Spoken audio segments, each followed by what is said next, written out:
Welcome my dear students. Today we will learn a very important topic of mathematics class 5 mapping your way. তোমার চলার পথে মানচিত্র বা নকশা। আমাদের পাঠ্যপুস্তকে আমাদের ভারতবর্ষের রাজধানী দিল্লি একটি নির্দিষ্ট অঞ্চল তা হলো ইন্ডিয়া গেট, সেই অঞ্চলে ম্যাপ নিয়ে বিস্তারিত আলোচনা করা হয়েছে। এই বিষয়ে আমরা বিস্তারিত জানব এবং বুঝব। তার জন্য আমাদের প্রথমে ভারতবর্ষের মানচিত্র সম্বন্ধে ধারণা থাকতে হবে। আমরা দেখতে পাচ্ছি ভারতবর্ষের মানচিত্র। আমাদের ভারতবর্ষের এই মানচিত্রটা যে কোনো মানচিত্রকে আমরা যদি সম্বন্ধে জানতে চাই বা আলোচনা করতে চাই, বুঝতে চাই, তার প্রথমে আমাদের দিক সম্বন্ধে সঠিক ধারণা থাকতে হবে। যে কোনো ম্যাপের উপরের দিকটা সর্বদাই হবে নর্থ বা উত্তর দিক, আর যে কোনো ম্যাপের বা মানচিত্রের ডান দিকটা হবে ইস্ট বা পূর্ব দিক।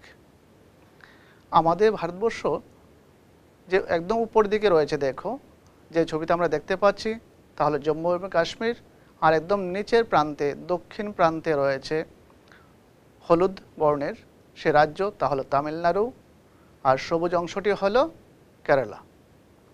আর ভারতবর্ষের যে মানচিত্রটা রয়েছে তার ডান পাশে লক্ষ্য করো অনেকগুলো ছোট ছোট রাজ্য রয়েছে। এখানে রয়েছে মোট 60টি রাজ্য, ওইগুলোকে একসঙ্গে বলা হয় 7 সিস্টার। এই 7 সিস্টারের মধ্যে একটি সিস্টার হলো আমাদের প্রিয় রাজ্য ত্রিপুরা রাজ্য। ম্যাপ কি যদি আমরা বলতে চাই, দেখো a map is a virtual representation of an area. একটা নির্দিষ্ট জায়গার একটা ছবি আমরা এক ঝলকে তার মধ্য থেকে অনেক কিছু সম্বন্ধে জানতে পারি, ওই এলাকার সম্বন্ধে আইডিয়া নিতে পারি। যেমনটা আমাদের যে ভারতবর্ষের ম্যাপটা দেখতে পাচ্ছি, আমাদের এই ভারতবর্ষের ম্যাপের মধ্যে দেখো বিভিন্ন কালার দিয়ে দেখানো হয়েছে, বিভিন্ন বর্ণ দিয়ে বিভিন্ন জায়গাকে রং করা হয়েছে। তার মানে এক একটা কালার এক একটি রাজ্যকে নির্দেশ করছে। বর্তমান ভারতবর্ষে 28টি রাজ্য রয়েছে এবং 8টি রয়েছে কেন্দ্রশাসিত অঞ্চল। ভারতবর্ষের রাজধানী হলো নিউ দিল্লি। এবার আমরা একটু আমাদের ত্রিপুরার যে ম্যাপটা সম্বন্ধে একটু জেনে নিচ্ছি। দেখো আমাদের সেই ম্যাপটা হলো যা দেখতে পাচ্ছি, তাহলে আমাদের ত্রিপুরা রাজ্যের ম্যাপ। আমাদের ত্রিপুরা রাজ্যের রাজধানী হলো আগরতলা। সেই রাজ্যে বর্তমানে 8টি ডিস্ট্রিক্ট বা জেলা রয়েছে। ওই কারণে দেখো ম্যাপটার মধ্যে ভালো করে লক্ষ্য করো, ত্রিপুরার মানচিত্রে 8টি কালার দিয়ে বিভিন্ন অঞ্চলকে দেখানো হয়েছে। বর্তমানে ত্রিপুরাতে রয়েছে 23টি সাবডিভিশন বা মহকুমা। এবার আমরা চলে যাচ্ছি আমাদের যে পাঠ্যপুস্তকের সেই দিল্লির মানচিত্র, যা দেখতে পাচ্ছি আমরা দিল্লি। সেই দিল্লির একটি নির্দিষ্ট অঞ্চল, তা হলো ইন্ডিয়া গেট। সেই দিল্লির মধ্যে কি কি রয়েছে আমরা একটু এক ঝলকে একটু দেখে নিচ্ছি। দিল্লির মধ্যে বিখ্যাত যে জায়গাগুলো তা আমরা ছবির মাধ্যমে দেখতে পাচ্ছি। প্রথম যে ছবিটি রয়েছে তা হলো ইন্ডিয়া গেট অঞ্চল, ইন্ডিয়া গেট। তার পরবর্তী যে ছবিটা আমরা দেখতে পাচ্ছি তা হলো রাষ্ট্রপতি ভবন, এবং 3 নম্বর যে ছবিটি রয়েছে তা হলো লোটাস টেম্পল। পরবর্তী যে ছবিটা আমরা দেখতে পাচ্ছি আমাদের টিভির পর্দায় 4 নম্বর ছবিটি হলো রেড ফোর্ট বা লাল কেল্লা, সেটা দিল্লিতে অবস্থিত। এগুলো সম্বন্ধে আমরা একটু জানব। দিল্লি তো আমাদের ভারতবর্ষের রাজধানী, তাই সেখানে রাষ্ট্রপতি থাকেন। ওই যে রাষ্ট্রপতি ভবন রয়েছে সেখানে আমরা এখন দেখে নেব বর্তমান ভারতবর্ষের রাষ্ট্রপতিকে। আমরা যে ছবিটি দেখতে পাচ্ছি তিনি হলেন বর্তমান ভারতবর্ষের মহামহিম রাষ্ট্রপতি শ্রীমতী দ্রৌপদী মুর্মু। তিনি যে অফিসিয়াল জানার বাড়িটা সেটা হলো রাষ্ট্রপতি ভবন। এই সেই ছবি রাষ্ট্রপতি ভবন। সেখানে যিনি রাষ্ট্রপতি হবেন ভারতবর্ষের তিনি সেখানেই থাকবেন। এবার আমরা চলে যাচ্ছি, দেখো পরবর্তী যে ছবিটি তা হলো রেড ফোর্ট। রেড ফোর্ট বা লাল কেল্লা তোমরা দেখে থাকবে 15 আগস্টের সময় যে জাতীয় পতাকা উত্তোলন করা হয়, তার অনুষ্ঠানটা সেখানেই হয়। আমাদের কেন্দ্রীয় যে স্বাধীনতা দিবস অনুষ্ঠান, ভারতবর্ষের প্রধানমন্ত্রী জাতীয় পতাকা উত্তোলন করেন, সেই অনুষ্ঠানটি রেড ফোর্টের সামনেই হয়ে থাকে। সেই প্রাসাদটি নির্মাণ করেছিলেন মুঘল সম্রাট শাহজাহান। মুঘল সম্রাট শাহজাহান সেই প্রাসাদটি ১৬৪৮ সালে প্রতিষ্ঠা করেছিলেন। তার পরবর্তী সময়ে ওই জায়গাটা ছিল ওই আমলের রাজধানী শহর। তার পরবর্তী যে ছবিটা আমরা দেখে নিয়েছি, দেখো এই যে ছবিটা, তা হলো ইন্ডিয়া গেট। ইন্ডিয়া গেট আসলে একটা ওয়ার মেমোরিয়াল। প্রথম বিশ্বযুদ্ধের সময় আমাদের ভারতবর্ষের অনেক বীর সন্তান শহীদ হয়েছেন। তখন ভারতবর্ষে ছিল ইংরেজদের অধীন। ইংরেজদের হয়ে প্রথম বিশ্বযুদ্ধে আমাদের ভারতবর্ষের বীর সেনানী যুদ্ধ করেছেন এবং মৃত্যুবরণ করেছেন।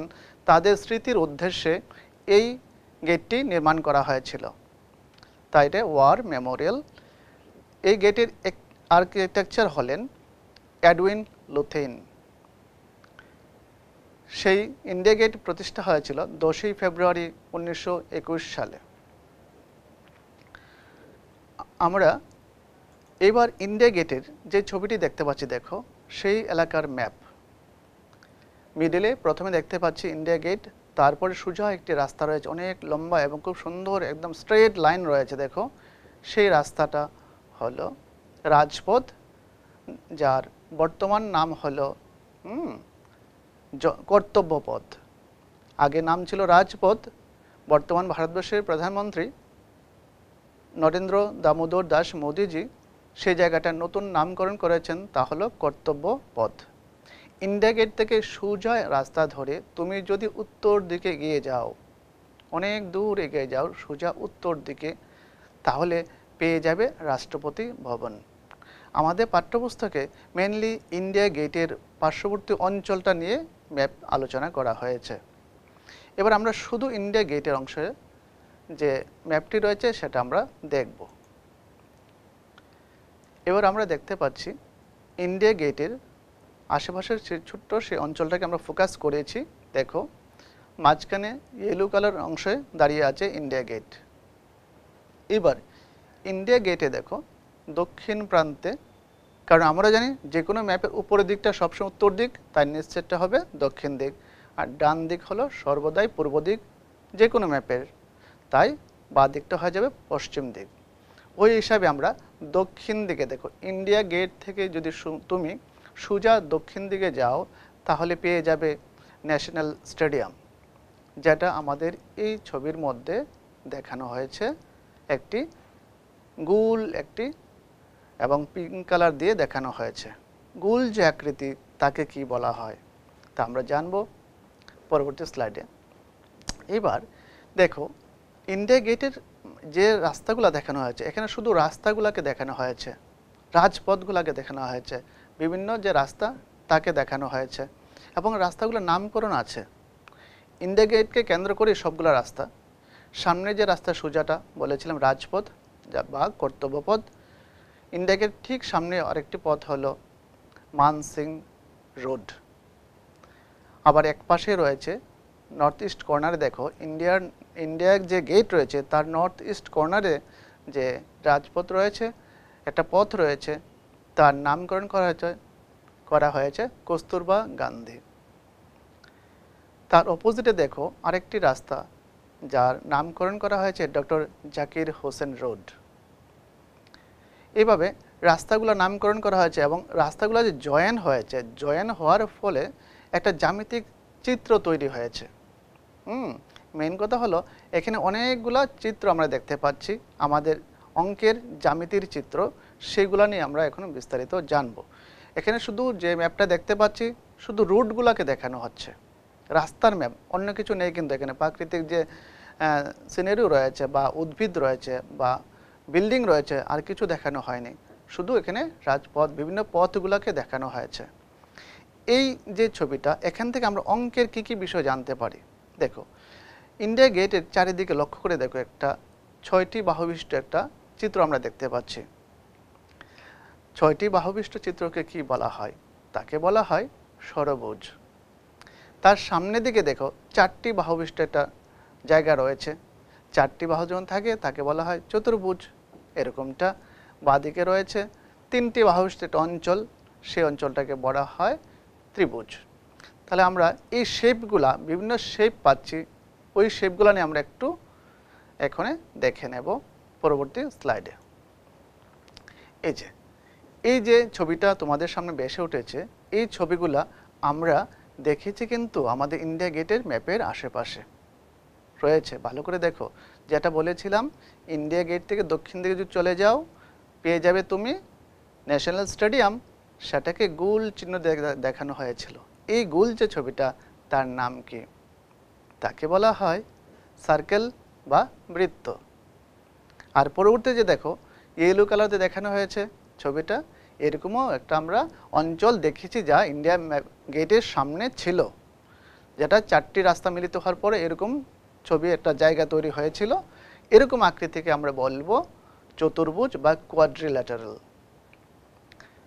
পরবর্তী যে ছবিটা দেখো নিচের দিকে, এখানে 3টি রাস্তা মিলিত হওয়ার ফলে এরকম একটা ছবি তৈরি হয়েছিল ইন্ডিয়া গেটের একটু বাঁ দিকের কর্নারে। হ্যাঁ, তার পরবর্তী যে ছবিটা দেখো সবুজ রঙে দেখানো হয়েছে, সেটা ঠিক ইন্ডিয়া গেটের চারিদিকে ভালো করে সবগুলো রাস্তা দিয়ে হেঁটে চলে যাও, তাহলে এরকম একটা তুমি আকৃতি পাবে। এরকম আকৃতিকে বলা হয় ষড়ভুজ, যা রয়েছে 6টি বাহু। এর পরবর্তী যে ছবিটা রয়েছে দেখো, এখানে 5টি বাহু রয়েছে। দ্যাট মিন্স 5 দিকে যদি 5টি রাস্তা থাকে তাহলে এরকম আকৃতি তৈরি হবে। ওইরকম আকৃতিকে বলা হয় পঞ্চভুজ। এগুলোর নামগুলোকে আমরা একটু ইংলিশেও দেখে নিচ্ছি। এই সবগুলা ছবিকে একসঙ্গে বলা হয় 2D শেপ। এই সবগুলা ছবির 2টি মাত্রা রয়েছে। মাত্রা বলতে এক্ষেত্রে যেমনটা দৈর্ঘ্য এবং প্রস্থ, এরকম 2টি মাত্রা রয়েছে, তাই দ্বিমাত্রিক আকৃতি বলা হয়। আর ইংলিশে বলা হয় 2D শেপ, 2 ডাইমেনশনাল শেপ। প্রথম যে ছবিটা আমরা রেড কালার দেখতে পাচ্ছি তা হলো রেক্টেঙ্গেল। পরবর্তী ছবিটা ইয়েলো কালারে দেখানো হয়েছে দেখো, তা হলো সার্কেল বা বৃত্ত। তার পরবর্তী যে ছবিটা আমরা দেখতে পাচ্ছি ব্লু কালার, তার মধ্যে 4টি বাহু রয়েছে এবং সবগুলা বাহুর দৈর্ঘ্য প্রায় সমান। এরকম আকৃতিকে আমরা বলবো বর্গক্ষেত্র। তার নিচে যে ছবিটা আমরা দেখতে পাচ্ছি তা হলো 3টি বাহু দ্বারা সীমাবদ্ধ। 3টি বাহু দ্বারা সীমাবদ্ধ হলে তাকে বলা হয় ত্রিভুজ। যখন 3টি রাস্তা পরস্পরকে ছেদ করবে, হ্যাঁ, এরকম একটা আকৃতি তৈরি হবে, তাকে বলবো আমরা ত্রিভুজ, যেটা আমার এই ছবিতে গ্রিন কালার দিয়ে দেখানো হয়েছে। পরবর্তী যে ছবিটা আমরা দেখতে পাচ্ছি 5টি আকৃতি রয়েছে, সেটা হলো পেন্টাগন।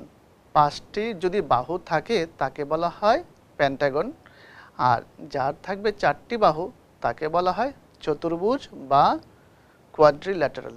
এই সবগুলা শেপ কিন্তু আমরা ইন্ডিয়া গেটের যে ম্যাপটা দেখেছিলাম তার আশেপাশে অঞ্চলে দেখতে পেয়েছি। তাহলে আমরা এই অধ্যায় থেকে আমরা এই বিষয়গুলা সম্বন্ধে জানতে পারি, এই শেপগুলা সম্বন্ধে জানতে পারি। প্রত্যেকটা শেপ সম্বন্ধে আবার ডিটেলস রয়েছে। যেমনটা যদি বলি রেক্টেঙ্গেল সম্বন্ধে আমরা ডিটেলস পড়ব, তোমরাও পাবে।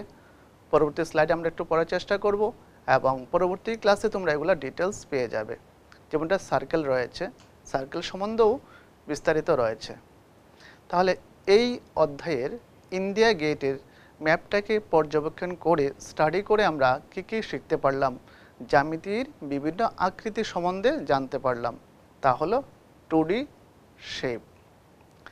তাহলে এই যে আকৃতিগুলা সবগুলাকে এর সঙ্গে বলবো 3D, 2D বলবো।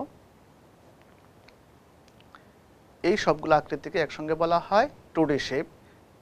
ঠিক তেমনই রয়েছে 3D শেপ, যা তোমরা পরবর্তী ক্লাসে পাবে। এবার আমরা এতক্ষণ যে আলোচনা করেছি বিভিন্ন শেপ নিয়ে, আমাদের সামনে যে ছবিটা রয়েছে তাহলে 2D শেপের বিভিন্ন আকৃতি রয়েছে। প্রিয় ছাত্রবন্ধুরা, এবার তোমরা এই ছবিগুলোকে নিজেরাই শনাক্ত করতে চেষ্টা করো। প্রত্যেকটা ছবি কী নাম হবে তা বলার চেষ্টা করো, এবং এরকম আকৃতির বস্তু তোমাদের আশেপাশে রয়েছে কিনা, বা ঘরে রয়েছে কিনা, বা তোমার ক্লাসরুমে রয়েছে কিনা সেটা খুঁজে বের করার চেষ্টা করো। প্রথম যে ছবিটা রয়েছে সেটা গোল, তার নাম হলো এরকম গোলাকৃতি, একদম গোল। অনেকটা বিস্কিটই পাওয়া যায় কিন্তু এরকম, বা অনেকটা চকলেটও পেয়ে যাবে এরকম আকৃতি, ওইগুলাকে আমরা বলবো বৃত্ত। বা অনেক সময় দেখবে ঘরের মধ্যেই এরকম অনেক আকৃতির বস্তু পেয়ে যাবে, তাই তাদের সঙ্গে তোমরা রিলেশন করতে চেষ্টা করবে। পরবর্তী যে ছবিটা ইয়েলো কালার সেটা হলো একটি রেক্ট্যাঙ্গেল। আচ্ছা, লক্ষ্য করো তোমার ক্লাসরুমে এবং ঘরে প্রচুর এরকম আকৃতি বস্তু রয়েছে, যেমনটা আমাদের পাঠ্যপুস্তক গণিতের প্রথম পেজটা লক্ষ্য করো এরকম শেপ, বা তুমি স্কুলে যে বেঞ্চে বসো সেই বসার জায়গাটা দেখো এরকম আকৃতি। সুতরাং এগুলাকে বলবো, এইরকম আকৃতিকে বলবো আমরা আয়তক্ষেত্র। যেমনটা ঘরের দরজা, ডোরকে ভালো করে লক্ষ্য করো এরকম শেপ, সুতরাং এরকম শেপটা হলো আমার আয়তক্ষেত্র বা রেক্ট্যাঙ্গেল। তোমরা সবাই ভালো থাকবে, সুস্থ থাকবে, পরবর্তী ক্লাসে দেখা হবে।